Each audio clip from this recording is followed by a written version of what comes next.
सभी भाई बहनों को जय श्री कृष्ण, राधे राधे। तो आज आपको कामदा एकादशी की व्रत कथा सुनाते हैं, तो सुनना और बताना आपको कैसी लगी कथा। तो कामदा एकादशी व्रत की कथा जो है चैत्र मास के शुक्ल पक्ष की एकादशी को आती है, जो कि आज ही के दिन है।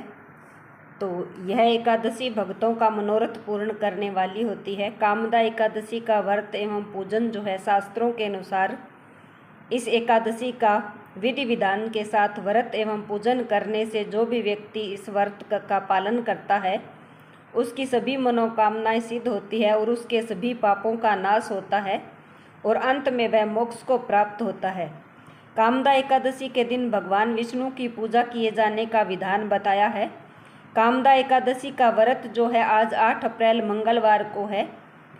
तो इस दिन जो है भगवान विष्णु की विधि विधान से पूजा की जाती है और व्रत रखा जाता है। हर साल चैत्र महीने के शुक्ल पक्ष की एकादशी को कामदा एकादशी का व्रत किया जाता है और भगवान विष्णु की पूजा की जाती है। और एकादशी पर व्रत रखने और पूजा करने से घर में सुख शांति धन और खुशियाँ आती है।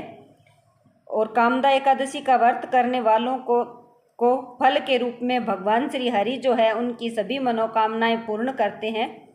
और इस दिन भगवान विष्णु की पूजा विशेष रूप से की जाती है। तो आइए जानते हैं पूजा विधि और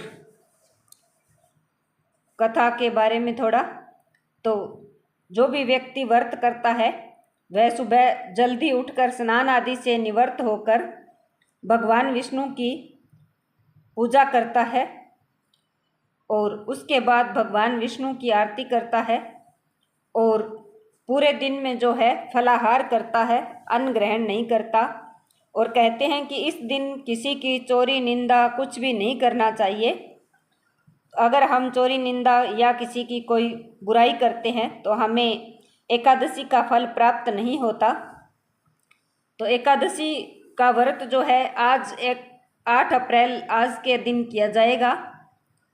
एकादशी तिथि जो है आरंभ तो 7 अप्रैल को ही हो गई थी 8 बजे से, और अगले दिन 8 अप्रैल को रात 9:12 पर इसका समापन है। तो उदया तिथि होने के कारण 8 अप्रैल मंगलवार को ही एकादशी का व्रत रखा जाएगा। मान्यता है कि इस व्रत को करने से व्रती के सारे पाप धुल जाते हैं और साथ ही उसकी सारी मनोकामनाएं पूर्ण होती है और घर में सुख समृद्धि का वास होता है। कई लोग श्री हरि को खुश करने के लिए कई उपाय भी करते हैं।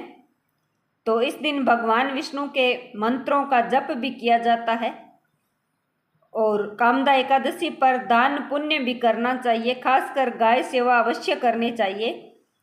बताया है कि इस दिन दान पुण्य करने से हमें उसका 100 गाय के दान के बराबर फल प्राप्त होता है। अगर कोई भी व्यक्ति सच्चे दिल से कुछ दान करता है तो उसकी भगवान विष्णु जो है हर इच्छा पूरी करते हैं और उसको मनचाहा फल प्रदान करते हैं। कामदा एकादशी पर भगवान विष्णु की पूजा अर्चना की जाती है और इस दिन जो है पूरे दिन किसी भी प्रकार का कोई हमें विशेषकर गलत काम नहीं करना चाहिए जिसमें किसी की बुराई करें, किसी की निंदा करें। तो ऐसी हमारे मन में कुछ भी भावना नहीं होनी चाहिए और पूरा दिन जो है भगवान विष्णु का ही भजन कीर्तन और भगवान विष्णु की ही पूजा आराधना करनी चाहिए।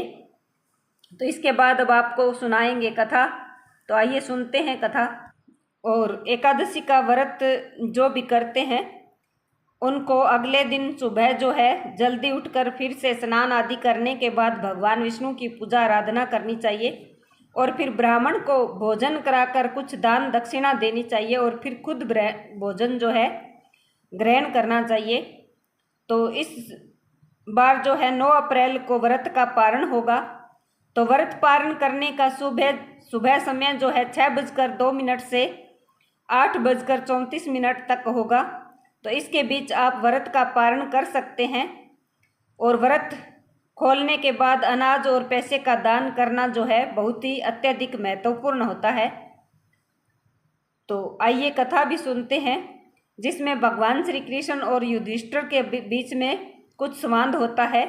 तो युधिष्ठिर महाराज ने भगवान श्री कृष्ण से पूछा है कि हे केशव, मैं आपको सादर प्रणाम करता हूँ, कृपा करके मुझे चैत्र मास के शुक्ल पक्ष में आने वाली जो भी एकादशी है उसके बारे में बताइए। तो भगवान श्री कृष्ण उत्तर देते हैं कि हे धर्मराज, चैत्र मास के शुक्ल पक्ष में आने वाली एकादशी को कामदा एकादशी कहते हैं और इस एकादशी का व्रत और पालन करने से सारे पाप मनुष्य के नष्ट होते हैं और जो भी व्रत करता है उसको पुत्र रत्न की प्राप्ति होती है और अंत में मोक्ष की प्राप्ति होती है। तो इसके बाद जो है भगवान श्री कृष्ण कामदा एकादशी व्रत की कथा सुनाते हैं। तो आइए आप भी सुनिए। बहुत समय पहले रतनपुर नामक एक गंधर्व और किन्नरों के राज्य में राजा पुंडरीक राज्य करते थे।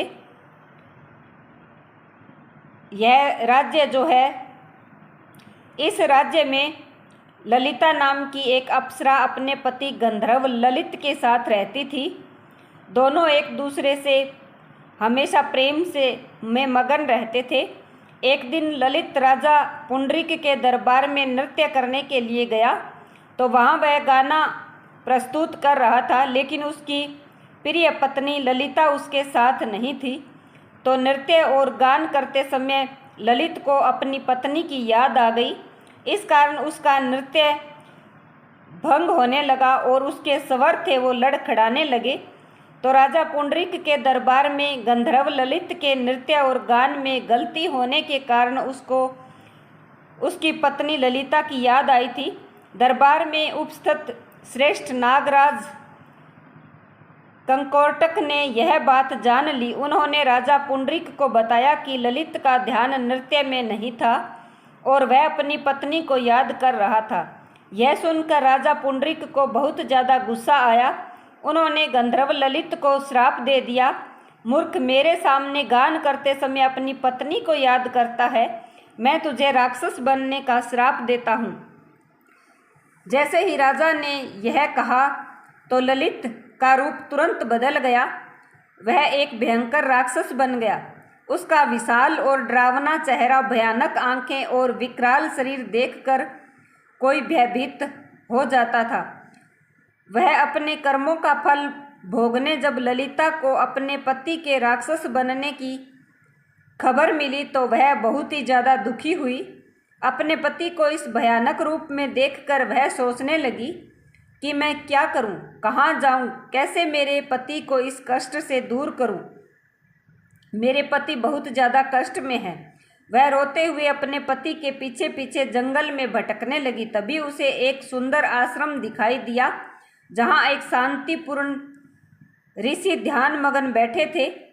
तो ललिता तुरंत उनके पास गई और उनको प्रणाम करके उनके सामने खड़ी हो गई। ऋषि ने उस दुखी स्त्री को देखकर पूछ लिया कि तुम कौन हो और कहाँ से आई हो। तो ललिता ने कहा कि हे मुनिवर, मेरा नाम ललिता है। मेरे पति अपने पापों के कारण राक्षस बन गए हैं और इस घने जंगल में इधर उधर भटक रहे हैं। मैं उन्हें इस अवस्था में देख नहीं सकती। कृपया मुझे कोई ऐसा उपाय बताइए जिससे मेरे पति की ये राक्षस की जो योनि है वो छूट जाए। ऋषि ने ललिता से कहा कि हे पुत्री, यह समय चैत्र मास के शुक्ल पक्ष की कामदा एकादशी का है, जो सभी पापों को नष्ट करने वाली और अत्यंत शुभ फलदायक देने वाली है। तो तुम विधि पूर्वक इस कामदा एकादशी का व्रत करो और इस व्रत का जो पुण्य है वो अपने पति को दान में दे दो। तुम्हारे पति के सारे पाप एक ही क्षण में नष्ट हो जाएंगे। तो ऋषि की यह बात सुनकर ललिता ने पूरे विधि विधान से कामदा एकादशी का व्रत किया और भगवान विष्णु की पूजा की। व्रत और पूजा समाप्त करने के बाद वह उसी ब्राह्मण ऋषि के पास गई और बोली कि हे ऋषिवर, मैंने कामदा एकादशी का व्रत किया है और उसके पुण्य को अपने पति के उद्धार के लिए दे दिया है। जैसे ही ललिता ने ऐसा कहा, उसके पति ललित के सारे पाप एक ही क्षण में नष्ट हो गए और वह अपने दिव्य स्वरूप में लौट आई। कामदा एकादशी व्रत के प्रभाव से पति पत्नी दोनों पहले की तरह आनंद पूर्वक रहने लगे और दोनों पहले के रूप में परिवर्तित हो गए और वे स्वर्ग लोक को प्रस्थान कर गए। भगवान श्री कृष्ण ने कहा कि हे युधिष्ठिर, मैंने आपके समक्ष इस व्रत की कथा का वर्णन किया है जो कि कल्याणकारी है। कामदा एकादशी ब्रह्म हत्या जैसे महापापों से भी मुक्ति दिलाती है। जो व्यक्ति इस कथा को पढ़ता, सुनता और आगे शेयर करता है उसे वाजपेयी यज्ञ के समान फल की प्राप्ति होती है। इस प्रकार कामदा एकादशी व्रत कथा की शुरुआत होती है। इस कथा को सुनने और व्रत का पालन करने से भक्त के सभी पाप जो है नष्ट होते हैं और मनोकामनाओं की पूर्ति होती है। बोलिए भगवान विष्णु भगवान की जय हो। ये थी कथा, बताना आपको कैसी लगी। जय श्री कृष्णा। राधे राधे सभी भाई बहनों को।